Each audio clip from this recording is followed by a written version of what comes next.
Me to go? Yeah. All right, so I'm Taylor Johnatakis. I'm from the other side of the Puget Sound, the nice side, Kingston, Washington. We're the test bed where all the bad ideas go to get tried out before they implement them hardcore in Seattle. And anyways, I like what Glenn said about the summer of 2020 and how we had the summer of love here in the Pacific Northwest. And so when I went to January 6th, it was kind of on a whim. I'm an old political science major, international studies, and I'd done a whole bunch of stuff, but I'd landed myself in the septic industry and found myself oftentimes explaining to other tradesmen exactly why the president's signature makes a difference at the price of the pump. And so when 2020 happened, I started a podcast called The Peasant's Perspective, just to explain how kind of the narrative and things that happen in world politics and federal and even state politics actually does affect the everyday person, and that's why it's so important to vote. That was kind of my shtick. And I had a brother-in-law after the election when Trump said, you know, come to January 6th in D.C., it'll be wild. He was like, hey, let's go. And I hadn't had a chance to see a rally, watched plenty of them on TV, of course, so I thought, hey, this might be the last chance to see Trump speak, and I could get some really cool B-roll footage for my podcast. So I jumped on a plane on the 5th, was there on the morning of the 6th, and like JoAnn said, it was a lot of people praying. I remember there was a sign that says, prayer can save this nation. And it was really a joyous, very warm-filled atmosphere with an impending sense of doom because we weren't so certain the legislature was going to do the right thing. Anyways, long story short, after Trump was done talking, made my way to the Capitol, and I walked up the steps, and I ended up making my stand there, and I ended up pushing a bike rack, which was not a very good decision. And I'm sure we'll talk about more of that later, but they ended up classifying that bike rack as a deadly weapon.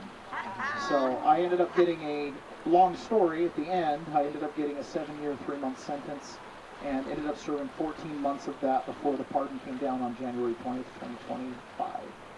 So I would have not been released until 2030. Combine that with pretrial time and combine that with the 3 years of probation, I would have wrapped 13 years of my life up into the January 6th nonsense. So the FBI told me 50-50 you either get charged, and at worst it would be misdemeanor mischief. They were wrong.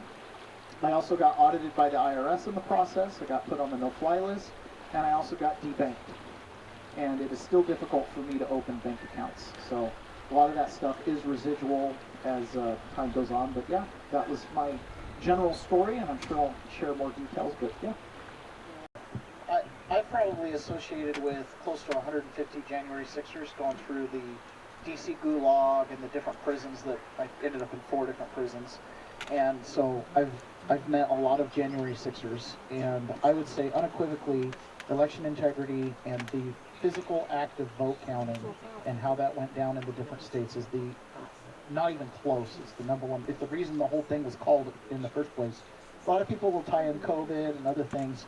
And those things only apply to January 6th in this relationship to an overall grand conspiracy, right? Reaching all the way back to Charlottesville, we now know the SPLC was paying for the event that created the Trump's a racist and says not neo-Nazis are good people hoax that led to Russiagate, that led to Ukrainegate, that led to COVID, within the suspension of the state constitutions to allow for mail-in balloting. And because in 2020 I'd had a podcast, I followed all of the different things that were happening. So as one state would say, okay, we're suspending the in-person voting and we're doing mass mail-in voting. States like Wisconsin, who'd never had more than 1,200 absentee ballots ever in the history of their state, suddenly were processing 1.5 million. And then you start seeing things like, oh, because people vote in person in Wisconsin, they don't really police the voter rolls. And we just found out recently there's 8.5 plus million people registered to vote in Wisconsin. The problem is Wisconsin only has 4.5 million adults. So, it makes you kind of go, wow, I mean, if you're just printing ballots based on registered voters, no wonder you can get to these red state turning blue in this funny election.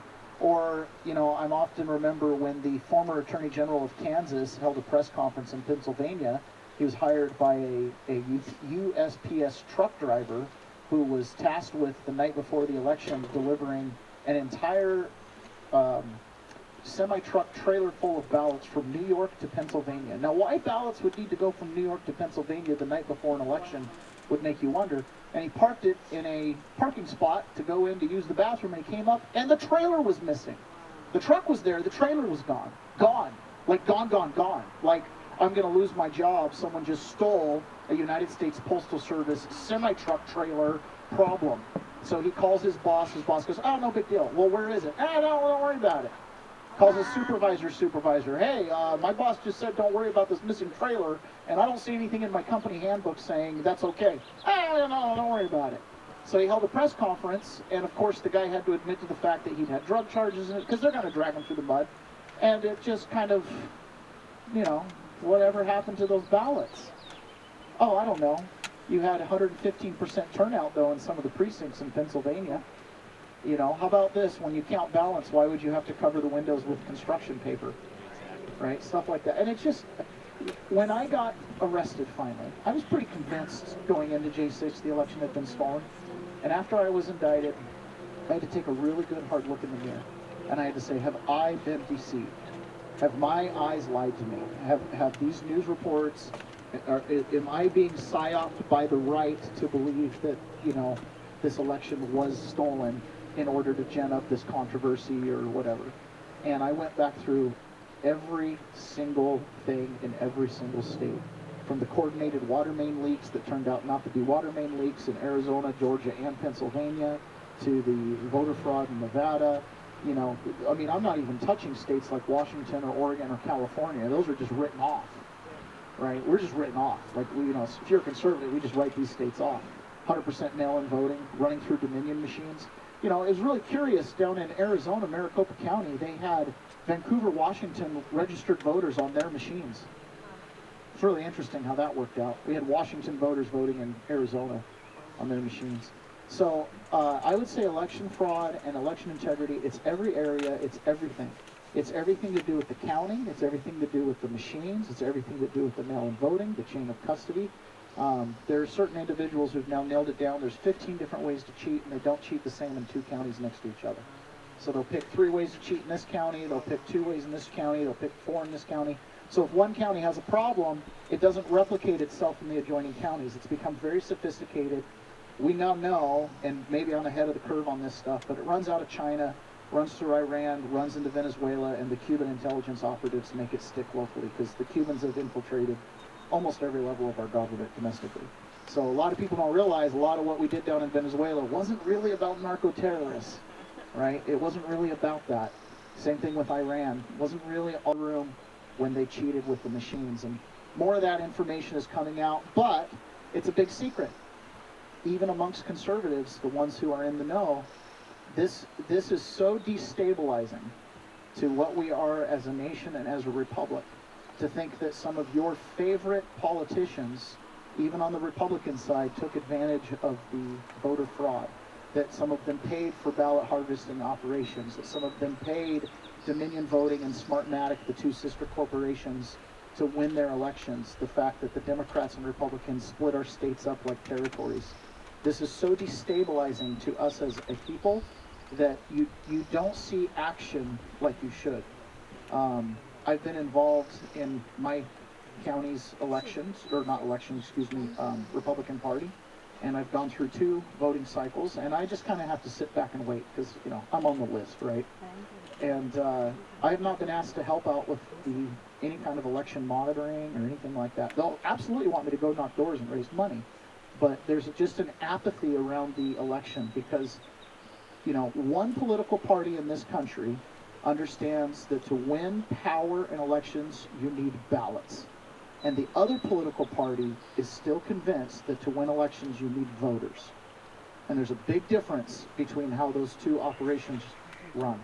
One of them is focused on collecting ballots, and the other one is focused on winning hearts and minds. I think one of them has won the hearts and minds of the vast majority of the United States population. Even here in Washington State, I have my doubts that we're a blue state.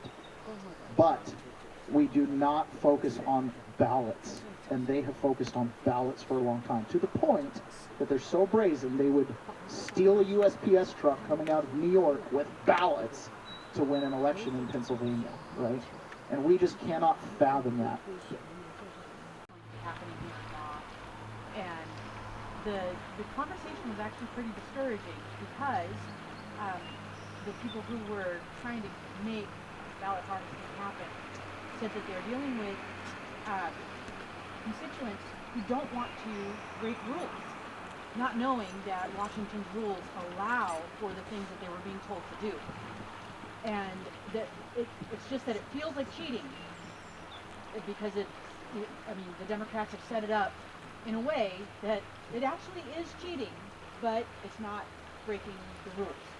So I would like you to amplify that it is about collecting ballots, and for us who know that that's really what's needed, to don't give a damn about the rules or the integrity of it, because they have made it possible for us to do that and to go ahead and do the ballot harvesting. Well, I mean, I don't want to cut I talk about this stuff all the time, but so she's talking about ballot harvesting for the camera, just for the, and can you discuss ballot harvesting? And I think, Taylor, you'd mentioned ballot harvesting earlier, but because it's illegal in most states, we are one of the few foolish states that allow ballot harvesting, specifically, explicitly allowed, and encouraged, actually, by the Secretary of State and most of the auditors in the state of Washington. I would say this, one of the things that libertarians and communists both do, because they're kind of born out of the same thought, is they weaponize your virtue against you. So by desire not to cheat or not to appear like you're cheating or not to skirt, get close to the rules, we want in-person ballots, voter ID, we have this really way we should do it. And that would be great if everybody showed up to vote and we all took care of our ballot, and that would be awesome. But the reality is, you're not going to win at a game where the other person can cheat, right? It's just not going to happen. So it doesn't mean we should cheat, but if ballot harvesting, if they're doing it, it's not a matter of do we want to do it, it's we have to do it. Pastors need to make sure the ballots from their congregations get turned in. HOA presidents need to canvass their neighborhoods if you're politically involved. PCOs need to be involved. You have to collect those ballots, because a ballot spent is a ballot that they can't use down the road, which is what we've seen in all these states that, if you don't cast your ballot or it doesn't make it there, it may still be voted. And so you've got to, I don't like it. I would love to win so we could change the rules so that we didn't have to confront that. But I agree with Charlie Kirk, who finally realized the same thing. You have to collect them. If the other side's collecting them and they've made it legal, then we have to do that as well. But it's just not, you have to play the game that's being played. This is a zero-sum game. You either have power or you don't. Back to Nancy Pelosi, basically declining to have the National Guard out there, which I think is a question you meant. The answer is it depends on what they bring out with this grand conspiracy case, because the grand conspiracy case that has a grand jury in Florida is looking all the way back to the Charlottesville rally, all the way through the 2024 election. And Nancy Pelosi has her hands all over Russiagate, Ukrainegate, and January 6th, so it depends on the results of that. Other than that, she's an old lady, and she's probably got not very many more terms left in her, but yeah, directly nothing other than that grand conspiracy case. How to do with the upcoming midterm elections, and what we've been seeing in parts of MAGA where we have people who were claiming to be MAGA now saying don't vote and Trump is not MAGA and they're claiming it. I think there's infiltration on the right that is being exposed.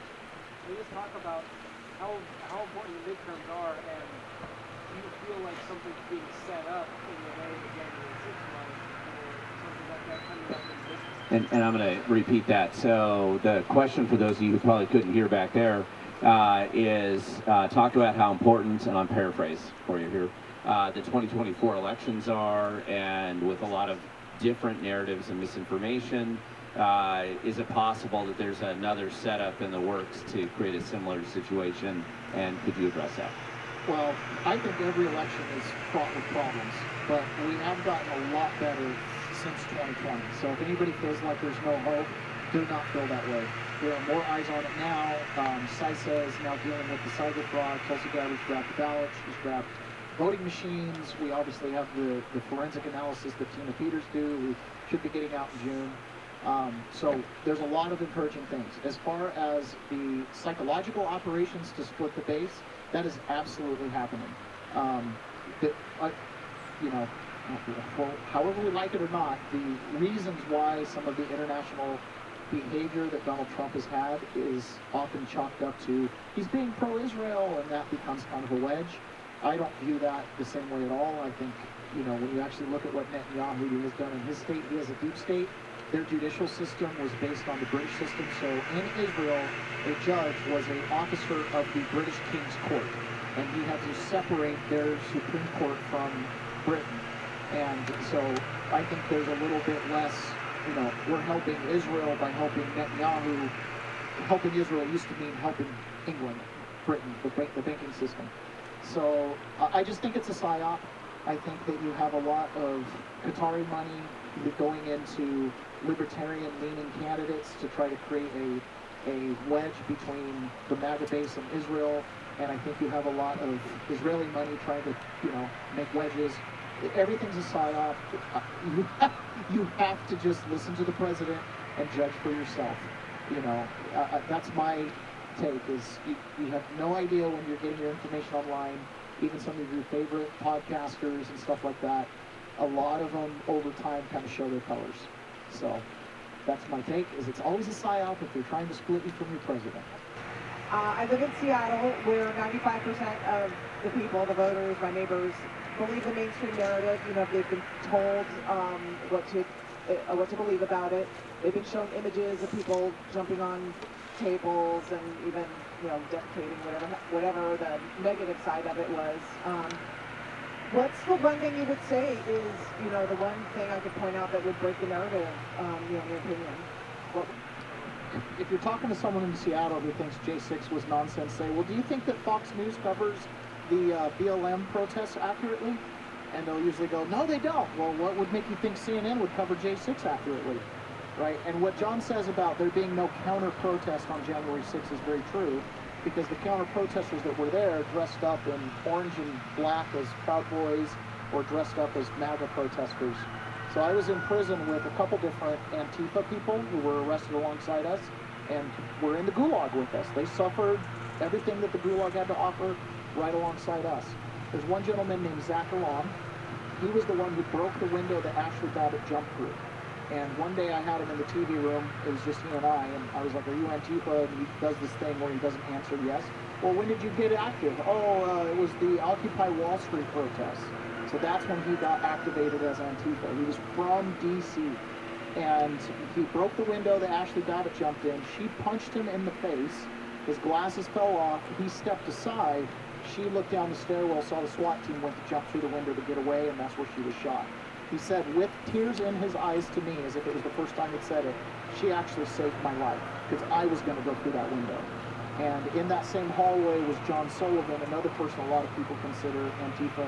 My trial overlapped with him. I got to know him. I didn't really get to know him, but I got to know his mom pretty well. And anyways, there were quite a few Antifa that were there. John said 50. The accurate number is about 144 of the 1,580 January 6th defendants. 144 of them are either confirmed or based on their social media, we believe they were Antifa, and they did coordinate prior to go cause nonsense. They didn't believe they'd get arrested either, but once it happened, it's just like the brown shirts. They get lined up and taken out with everyone else, and that's what happened. One thing you can be sure of, nobody ever breaks left. They only break right. Okay? You never find a conservative that goes, that conservatism's for the birds. I'm a progressive now. You'll never find that. People have reality hit them in the face, and they break right every time. I think it ties in with any of this, and it's called redistricting. And we've seen it front and center this year, and my prediction is it's going to get worse. 2028, we may have a congressman sitting right here, and they draw the lines just like the American flag from Spokane to Bellevue, and they create 10 districts that are Democratic. So I don't think we've seen anything yet. Does the redistricting, which is a powerful thing, have anything to do with all this? With regards to the redistricting, you've got to be involved. If you showed up here today, you need to be involved in your local county Republican Party. You need to become a precinct committee officer or a precinct captain and volunteer. And these changes, we didn't get here overnight. It takes decades, and it will take decades to fully pull this place back. But when I go to the Republican Party and I'm doing everything I can to generate support and stuff like that, it's crickets. You know, we get more people that come out to an event like this than some of the counties have at their local Republican Party meetings. And then we ask the question about gerrymandering. If you're not at your local Republican Party, you're acquiescing to whatever they end up doing. Your voice isn't going to be heard very loud. So get involved. That's the only check on that. The only check on their power are the people. And you've got to be involved, and be involved for the long haul. You know, I've not heard one of the Republican counties that's like, oh yeah, no, they're really on top of it. They're fatigued. They fight a battle every stinking day. They need your fresh blood to come in and stick around long enough to actually get some influence and make a difference. So, do you believe that with the talk of redistricting that it would be the perfect framework for each state to argue for state electoral college?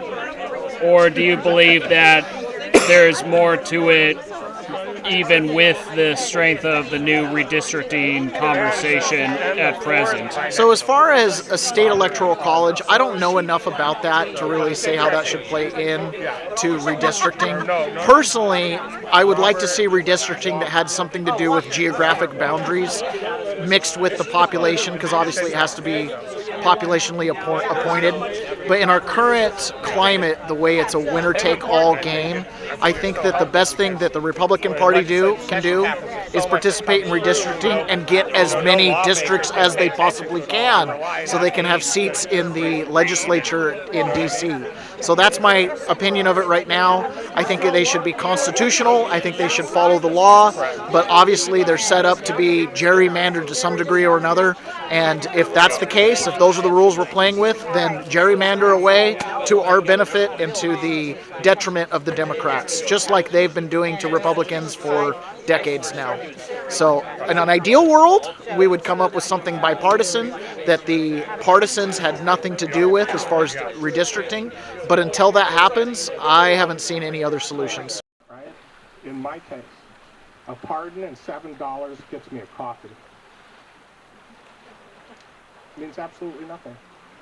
Right? I still have the charge on my record. For somebody like Taylor, and I know his wife, it means everything because it got him out of prison. Okay? So that doesn't matter. They will find a way to reverse the pardon. One of the things that made me really nervous was when Donald Trump reversed Joe Biden's pardons. Because if they take any action on that and prosecute someone that he pardoned, for example, Anthony Fauci, you guys might all cheer. I'll run into my room and cry because I have 6 more years left on my sentence. Which means if they reverse his pardon and prosecute him or any of the people that got a pardon, it opens the door politically for the next president to reverse my pardon, round me up, and put me back in prison because I still had more time. For the people that had completed their prison, like they couldn't put me back on trial, that would be double jeopardy, but they could reinstate my sentence. So those are the kind of things that I get really nervous about, you know, reversing a pardon because it's an auto pen. Well, go adjudicate the auto pen. Don't just say, hey, a president can reverse a pardon of the previous president, because it is a huge liability. I do worry about that a lot. Okay, the other part of my question, the other question I wanted to ask before that one was, what about Ray Epps? Like, why? We all know Ray. Like, Let me talk about what the Ray heck Epps. is going on? This guy is not being prosecuted and the whole thing. I gotta grab this one. I'm hogging the mic for Ray Epps. Okay, so when I got into the DC Gulag, I sat down with a gentleman named James Grant. So if you watch the video of Ray Epps pushing the bike rack, there was James Grant was on his left, and Ryan Sandlin was on his right. Ryan Sandlin is a crazy dude. Samsel, excuse me. Ryan Samsel is a crazy dude. He is a brawler, Italian gangster, and just, that's it. Okay, that guy's looking for a fight every day of his life. And he'd had some previous prison time and whatnot as well.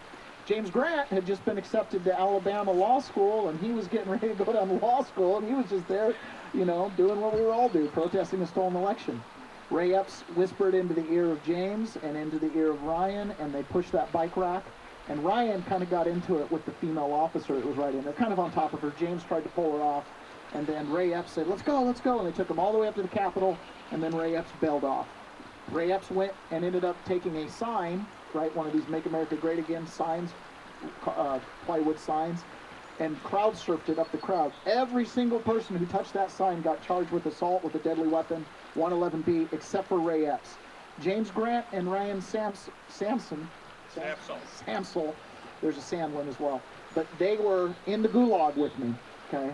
Ray Epps was out free. While I was in prison, Ray Epps got charged with a single misdemeanor. The only J6er that got one misdemeanor. If you got misdemeanors, you got 4 or 5, right? He got one misdemeanor. Within 1 month, he took a plea deal, and Judge James Boasberg said, oh, your life has been ruined by all the negative media reporting on your life, and he gave him 1 year unsupervised probation as his penalty. Ray Epps undoubtedly was a plant, undoubtedly went there with a plan and a mission. When I got in with James Grant, who'd been incarcerated for a good chunk of this time, I said, dude, you were the one next to Ray Epps. What did he say in your ear? He goes, I don't remember. He's like, he really didn't remember. It was just, he said something and it didn't stick. And I said, well, are you guys going to, you're going to go to trial? Are you going to pull him up as a witness to figure out what it was that he said? Oh, no, my attorney said we're not allowed to subpoena him. The court has said he's off limits. And he didn't even know his name. I informed him of his name. I said, that was Ray Epps. Oh, I wondered who that guy was. He had no idea. He'd been in 2.5 years at that point. Had no idea who Ray Epps was. So Ray Epps, yes, absolutely. Figure out who Ray Epps is. And what you're probably going to unwind with Ray Epps is not Antifa. You're going to find establishment Republicans that were part of that. Ray Epps is not tied to Antifa. He's tied to Republicans and a Republican counter-op that was going on there. J6 is full of ops. It wasn't just Antifa. It wasn't just Pelosi. There were people on the right as well trying to cause chaos. And Ray Epps is tied in with the pipe bomber. That was extremely tight, the timing on that. For when the pipe bomber was discovered, and then 2 minutes later, they did what they did, and it was just absolute precision. I'm going to stay seated. So one of the mantras I kept having in the back of my mind as I went through everything I went through was the best revenge is a life well lived. And one of the other things that I recognized too, and I didn't get to touch on this, but when you go through the judicial process, people fought and died to give us rights, and the way that a bar association has set up the court system is you waive every one of those rights the moment you need them the most. You waive your right to speak. You waive your right to association. You waive your right to a counsel of your choosing and a counsel of their choice and approval. And when I fired my attorney and the judge wouldn't let him go, my defense attorney who had been practicing private defense law, never been a public defender, when the judge made him fly from Seattle to D.C. to sit next to me in my trial when I represented myself, he said, I never knew what it meant to be an officer of the court. He works for the court. Right? Even your defense attorney that you're paying works for the court, which is why you get crazy plea deals. Just go in and say you're sorry, right? Even though you know you're right. What is going on there? You waive your right to privacy. You waive your right to a speedy trial. Don't waive your rights. Take your licks up front, right? There's a reason our founding fathers put a speedy trial in the Constitution. Why does it take thousands of days to put on a trial? The attorneys convince the defendants that it's better for you. The reality is the prosecution spends all that time building the case. If they had it, they'd be ready for trial the day they indict you. Force them to put you on trial in 70 days. It can make all the difference in the world. Represent yourself, right? You can have a standby counsel that'll tell you how to do it, but speak for yourself, because then you can confront your accuser. You're not allowed to confront your accuser in the judicial system. I had the officers that I allegedly assaulted on the stand in front of a jury, and I said, did I hurt, harm, injure, or threaten you in any way? The definition of assault, and they said no. My defense attorney I say my defense attorney, standby counsel, he about fell off his chair. He's like, I wouldn't be allowed to ask that question. But you have a constitutional protection to confront your accuser, and the judicial system prevents you from doing that. The claim was essentially dropped right there, and had it been any normal trial, the judge would go, well, that was good, but we can go home now, right? So stand on your rights, take your licks up front, and remember, the best revenge is a life well lived. While I was incarcerated, my wife saw our challenges. We had 5 kids at home, all in outdoor activities. We're a homeschool family. And she started a nonprofit to help kids with incarcerated parents, because going through that, she realized this is a big problem. Statistically, 1 in 28 children in America right now today have an incarcerated parent. And of children, by the time they turn 18, 1 in 14 will experience an incarcerated parent in that time frame. So in every class in America, there's on average at least one kid that has an incarcerated parent, and they're prison orphans. And so she started a nonprofit to help them with dance and things like that. Currently, it's helping 140 kids. So, you know, I always think of Genesis chapter 50, where God says, I'll take what is meant for evil and I'll turn it to good. Right? January 6th is a blight on our nation's history, but we could also look back at it someday. We'll have to look back at the Tea Party, and it was some excellent thing that changed the course of history.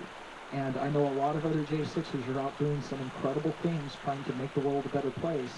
And a lot of it is because the government ripped us out of our safety zone. You know, I'd still be running a septic business installing shitters, right, if it weren't for January 6th. But now I have a little bit more influence, and I'm able to help people kind of see the reality of where we're at. I consider myself someone who speaks on behalf of the peasant, the tradesmen, the people who are just out there going to work.